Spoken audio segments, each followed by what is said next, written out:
हाँ तो बेटा अभी अपने बात करेंगे प्यूबर्टी के बारे में, यानी यौवन आरंभ के बारे में बात करेंगे। यौवन आरंभ, इसमें से देखिए बहुत सारे क्वेश्चंस बनते हैं जिनको अपने एक एक करके पढ़ेंगे, जिसे कहा जाता है प्यूबर्टी। क्या कहा जाता है? प्यूबर्टी कहा जाता है। देखिए जो यौवन आरंभ होता है वो क्या होता है? जब भी कोई मादा है वो संभोग करने के लिए परिपक्व हो जाती है तो वो यौवन आरंभ होता है। उसका क्या माना जाता है? यौवन आरंभ माना जाता है। यानी शरीर में ऐसे शारीरिक परिवर्तन आते हैं जिससे मादा है वो गर्भ धारण करने के लिए परिपक्व हो जाती है, तो उसे यौवन आरंभ बोलते हैं।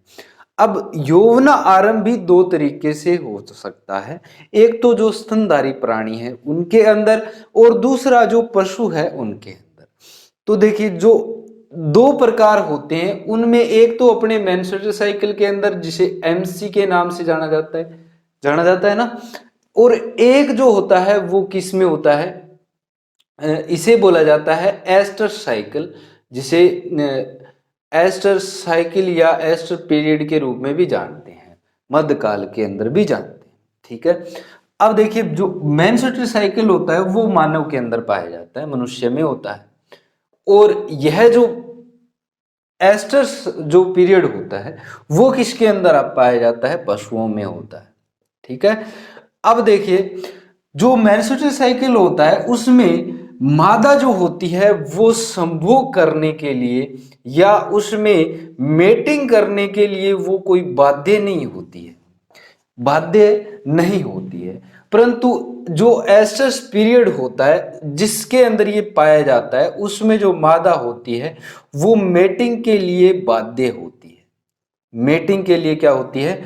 बाध्य होती है, ये बात आप याद रखना। ठीक है, इसमें मेटिंग के लिए मादा क्या होती है? बाध्य होती है। अब अपने यौवन आरंभ की बात कर ली, अभी अपने पशुओं की बात करें तो क्या बात करेंगे? अपनी एस्टर्स पीरियड के बारे में पढ़ेंगे। क्या पढ़ेंगे? एस्टर्स पीरियड के बारे में पढ़ेंगे, या जिसे बोला जाता है, इसमें यौवन आरंभ में अपने लिख लेते हैं संभोग हेतु परिपक्व होना, परिपक्व होना, और किसका? मादा का। किसका? मादा का। अभी आता है भी जो अपना जिसे कहा जाता है मध्यकाल, या इसे गर्मी में आना भी बोलते हैं, गर्मी में आना। ठीक है, हीट में आना, या इसे पाली में आना भी बोलते हैं। पशु पाली में आता है, पाली में आना। तो यौवन आरंभ और मध्यकाल, मध्यकाल जब आता है तो इस समय मादा होती है वो नर पशु से संभोग करने की इच्छुक होती है, इसे ही क्या बोला जाता है? मध्यकाल बोला जाता है। ओके, उसके बाद में एक होता है मध्यचक्र। मध्यचक्र, तो जो दो मध्यकाल होते हैं, मध्यचक्र को क्या बोला जाता है भी इंग्लिश में? एस्टर्स साइकिल के नाम से जाना जाता है, एस्टर्स साइकिल। अब जो दो मध्यकाल होते हैं उनके बीच की अवधि, दो मध्यकाल के बीच की अवधि क्या कहलाती है? एस्टर साइकिल कहलाती है। अब आपसे सर हमसे ये कोई पूछेगा? नहीं भाई, आपसे ये कोई नहीं पूछेगा कि एस्टर साइकिल क्या होता है, क्योंकि ये तो एक अपना जो वेटनरी का फिजियोलॉजी का क्वेश्चन हो गया। परंतु आपको जब हम पढ़ेंगे भाई क्या मध्यकाल का समय पढ़ेंगे तो मैं बताऊंगा आपको मध्यकाल क्या होता है, तो बाद में आपकी समझ में नहीं आएगा। तो पहले आपको पता होना चाहिए कि भाई मध्यकाल क्या होता है और मध्यचक्र क्या होता है। क्वेश्चन इनमें से पूछे जाते हैं कि कौन सी, जैसे कि गाय है तो गाय का मध्यकाल कितना होता है, गाय का मध्यचक्र कितना होता है। ठीक है, ये आपसे पूछे जाते हैं। तो मध्यकाल आप याद रखना कि गर्मी में आना, हीट में आना, वो कितने घंटे के लिए हीट में आती है, और मध्यचक्र उसमें हीट में कितने दिनों के बाद में आती है। जैसे कि कोई भी मादा है वो आज हीट में आई है और उसके 21वें दिन बाद में वो दोबारा से हीट में आती है, तो इसे क्या बोला जाता है? एस्टर साइकिल बोला जाता है। क्या बोला जाता है? एस्टर साइकिल बोला जाता है, जिसमें 4 चरण होते हैं। 4 चरण होते हैं। कौन कौन से होते हैं भी? एक तो होता है प्रोएस्टर्स, प्रोएस्टर्स, और एक होता है, 2 नंबर की बात करें तो दूसरा जो साइकिल्स होता है वो होता है एस्टर्स। तो ज्यादातर जो पशु होते हैं उनके अंदर ओव्यूलेशन होता है वो एस्टर्स के अंदर हो जाता है, यानी जो अपना अंडोत्सर्ग की प्रक्रिया है वो एस्टर्स के अंदर हो जाती है। परंतु इसका जो अपवाद होता है केटल्स, वो इसका ओव्यूलेशन है वो कब होता है? मेटा एस्टर में होता है। कब होता है? मेटा एस्टर्स में होता है। और उसके बाद में 4 नंबर होती है, वो होती है डाई एस्टर्स। कौन सी अवस्था होती है? Diestrus. ठीक है, ये 4 अवस्थाएं होती है, proestrus, estrus, metestrus और डाई एस्टर्स। ओव्यूलेशन जो गायों के अंदर ओव्यूलेशन कब होता है भी? मेटा एस्टर्स के अंदर होता है। एस्टर्स के 12 से 14 घंटे बाद में क्या होता है भी? अंडोत्सर्ग होता है। और सभी पशुओं में के कब हो जाता है? अपने एस्टर्स के अंदर हो जाता है। ठीक है, याद रखना आप। उसके बाद में अगर अपने देखा जाए तो मध्य चक्र हमने पढ़ लिया, मध्यकाल हमने पढ़ लिया। अभी अपने इसकी एक टेबल बनाते हैं। तो सबसे पहले अपने बात करेंगे पशु की, उसके बाद में अपने बात करेंगे यौवना आरंभ की, उसके बाद में अपने बात करेंगे भी मध्य चक्र की, मध्य चक्र जिसे एस्टर साइकिल बोलते हैं। ठीक है, और उसके बाद में अपने पढ़ेंगे मध्यकाल, मध्यकाल की, और उसके बाद में अपने पढ़ेंगे गर्भावधि, गर्भावधि।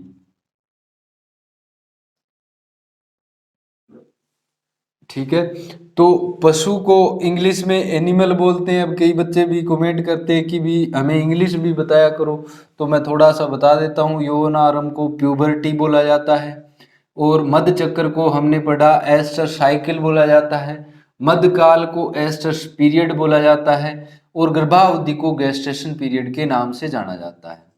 गेस्टेशन पीरियड भी इसको बोला जाता है। ठीक है, अब अपने यहाँ पर बात करेंगे पशु की। देखा जाए तो सबसे पहले आता है भारतीय गाय। कौन सी गाय? भारतीय गाय। कई बार एग्जाम में डायरेक्ट क्वेश्चन पूछ लिया जाता है। भारतीय जो गाय होती है उसका यौन आरंभ कब होता है भी?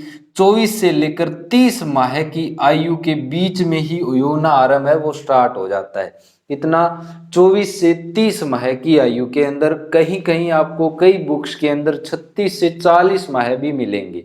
ठीक है, तो कंफ्यूज मत होइएगा, आपको 24 से 30 माह याद रखना है। मध्य चक्कर, इसका मध्य चक्कर क्या था भी?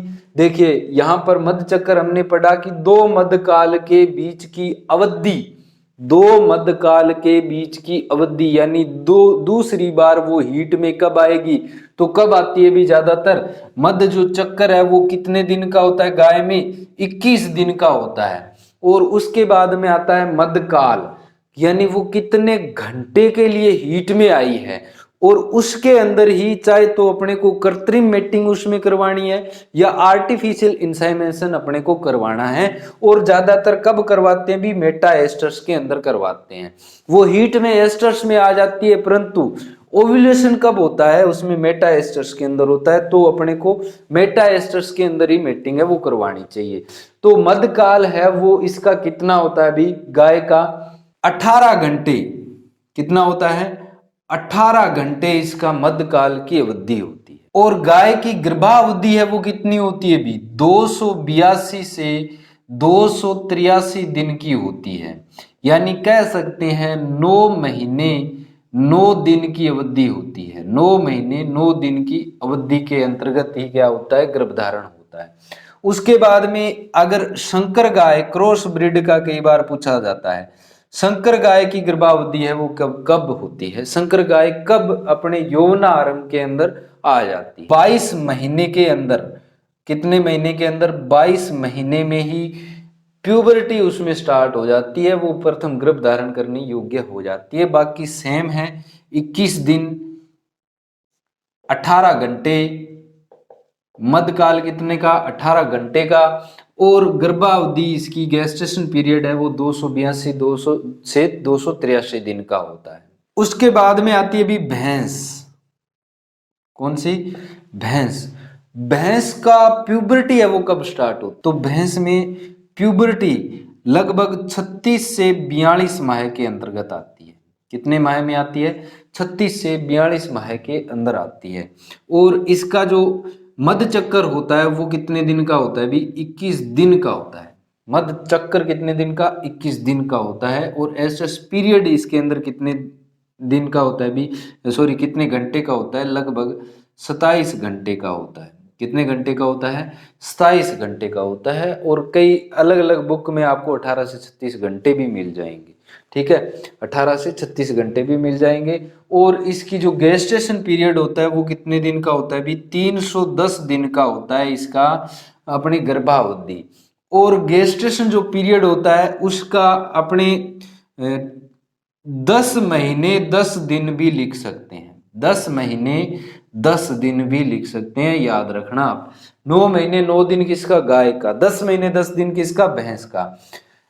ये तो 1 नंबर हो गया, ये 2 नंबर हो गया, और ये 3। और 4 नंबर आती है भी भेड़। भेड़ जो होती है उसमें यौन आरंभ कब होता है भी? 15 से 18 माह के अंदर होता है। 15 से 18 माह में। भेड़ की जो मध्य चक्कर होता है वो कितने दिन का होता है भी? 16 से 17 दिन का होता है। कितने दिन का? 16 से 17 दिन का। कई बुक्स में आपको 21 दिन भी मिल जाएगा, परंतु जो एग्जैक्ट वैल्यू है वो कितने की है? 16 से 17 दिन की। और इसमें मध्यकाल होता है वो कितने दिन का होता है भी?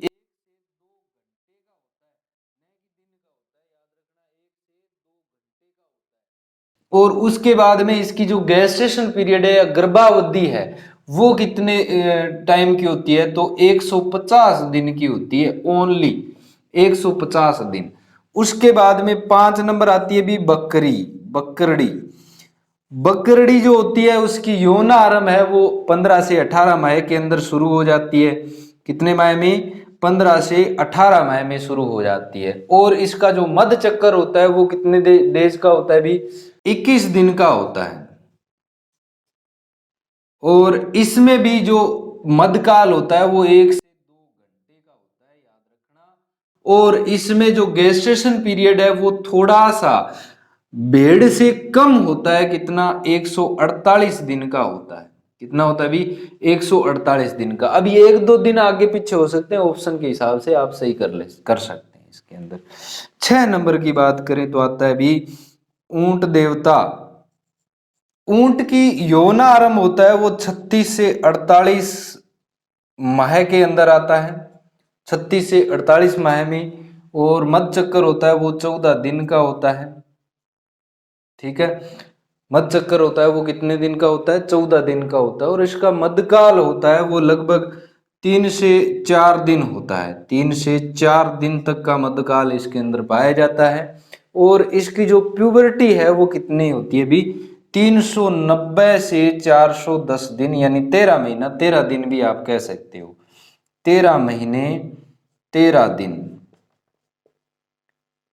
और जो घोड़ा होता है ना, घोड़े को आप जानते हो, घोड़ा होता है उसकी जो गर्भावधि होती है वो कितनी होती है भी?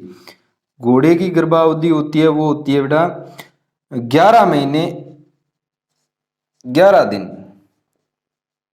11 महीने 11 दिन होती है। और आपकी जानकारी के लिए मैं थोड़ा सा बता दूं, जो खरगोश होता है उसकी 31 दिन होती है। खरगोश होता है उसकी 31 दिन होती है गर्भावधि। और चूहा जो होता है ना, चूहे का होता है भी कितने दिन? 21 दिन होता है। ठीक है, तो ये सारी बातें हैं जिनको आपको याद रखना है। सबसे पहले हम बात करें तो भारतीय गाय, दोबारा से मैं आपको बता देता हूं, इसका आप स्क्रीनशॉट ले सकते हैं। दोबारा से मैं अगर आपको बताऊं तो 1 नंबर हमने बात किया भारतीय गाय की, तो 24 से 30 माह के अंदर ये प्यूबर्टी आ जाती है इसमें। मधचक्र 21 दिन का होता है, मधकाल 18 घंटे का होता है और गर्भावधि इसकी 282 से 283 दिन। कितनी? 282 से 283, 9 महीने 9 दिन में गाय ब्याती है। संकर गाय 22 महीने के अंदर परिपक्व हो जाती है। भैंस 36 से 42 माह में। कितनी? 36 से 42 माह में। और भेड़ होती है वो 15 से 18, बकरी है वो 15 से 18, ऊंट है वो 36 से 48। अब आपको याद क्या करना है, बस थोड़ा सा याद करना है। गाय 24 से 30, संकर गाय 22, भैंस है वो 36 से 42, भेड़ है वो 15-18, बकरी भी 15-18, ऊंट है वो 36 से 48 माह। अब इनमें सब में 21 दिन होते हैं, भेड़ का 16 से 17 और बकरी का भी 21 दिन है और ऊंट का 14 दिन है। दो ही याद करनी है, भेड़ का 16 से 17 दिन है और ऊंट का 14 दिन है, बाकी का सबका 21 दिन है। ठीक है। अभी मध्यकाल की बात करें तो ज्यादातर की कितने हैं? दोनों के, गाय और भैंस के 18 घंटे हैं। ठीक है। कितने घंटे हैं? 18 घंटे हैं। गाय जो अपनी गाय है दोनों के, संकर गाय और भारतीय गाय के दोनों के 18 घंटे हैं और भैंस का कितना है? 27 घंटा है। ठीक है। उसके बाद में भेड़ का 1 से 2 घंटा, बकरी का 1 से 2 घंटा और ऊंट का 3 से 4 दिन का होता है। ऊंट झूठ में आता है ना, तो वो क्या होती है इसकी? मध्यकाल होता है। गर्भावधि देखें तो गाय की 282 से 283 दिन, भैंस की 310 दिन और अपनी जो भेड़ होती है उसकी 150 दिन, बकरी होती है उसकी 148 दिन, ऊंट होता है उसकी कितनी? 390 से 410 दिन। आप ऐसे याद कर सकते हैं, जैसे गाय होती है, गाय का कितना भी 9 महीने 9 दिन और भैंस का कितना? 10 महीने 10 दिन। ऑप्शन देखते ही आप कर दोगे। घोड़ा का कितना? घोड़ा का होता है भी 11 महीने और अपना जो ऊंट होता है उसका कितना? 13 महीने 13 दिन। ऐसे याद कर लेना। ठीक है। और खरगोश का 31 दिन, चूहा का 21 दिन। आपको आगे भी काम में आएगा। कोई भी एग्जाम के अंदर, कृषि पर्यवेक्षक में तो नहीं पूछा जाता, पर कोई भी एग्जाम में पूछा जाए तो मैंने आपको बता दिया है। ठीक है। ये तो हो गया आपका जो अपने यौन आरंभ की बात की थी उसके बारे में। अभी थोड़ा सा अपने कर लेते हैं। एक 2-3 बातें थी वो रह गई, मेरे बाद में याद आई तो मैं आपको बता देता हूं। जैसे मांस उत्पादन हमने पढ़ा था। ठीक है। तो मांस होता है, उसे बीफ, किसके मांस को कहते हैं भी?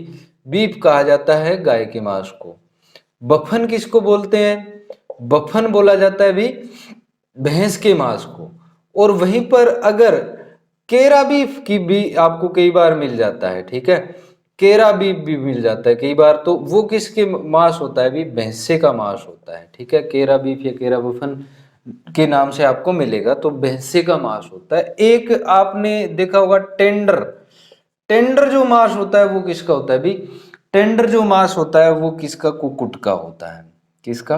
कुक्कुट का होता है। ठीक है। याद रखना। टेंडर इसका, कुक्कुट का। जो अपने काली मुर्गी होती है, जिसे ब्लैक बंगाल हो गई, कड़कनाथ हो गई, इनका जो एकदम सख्त जो होता है वो क्या कहलाता है? अपने टेंडर मांस के नाम से जाना जाता है। ठीक है। अभी 2-3 और याद थे पर अभी नहीं बता पाएंगे, वही बात तो दोबारा चलो बता देते हैं आपको। बकरी का क्या कहलाता है भी? चेवण। चेवण सबसे कम फैट इसके अंदर पाई जाती है, बकरी का मांस। ठीक है। और उसके बाद में मटन किसको बोलते हैं भी? मटन किसको बोलते हैं? मटन बोला जाता है भेड़ के मांस को। उसके बाद में एक मैंने आपको बताया था हिरण का मांस। हिरण का मांस क्या कहलाता है? वेनेसन बोलते हैं उसको। और उसके बाद में एक अपने बात करें तो मैंने बताया था आपको बछड़े के मांस को क्या बोलते हैं भी? बछड़े के मांस को क्या बोला जाता है? व्हील बोला जाता है। और सूअर के मांस को क्या बोलते हैं भी? सूअर के मांस को पोरक बोला जाता है। ठीक है। तो ये इतने सारे थे, बाकी तो आपको पता ही है। तो आज के लिए इतना ही, बाकी अपने करेंगे कल। Thank you, thanks for watching, have a nice day. अपने यूट्यूब चैनल को सब्सक्राइब जरूर कर दीजिएगा और अन्य बच्चों तक आप शेयर जरूर कर दीजिएगा। ऐप को डाउनलोड करना मत भूलिएगा, वहां पर डेली टेस्ट होते हैं, आप डेली टेस्ट दे सकते हैं। टेलीग्राम का लिंक भी नीचे दिया गया है जिससे आप ग्रुप को ज्वाइन कर सकते हैं। धन्यवाद।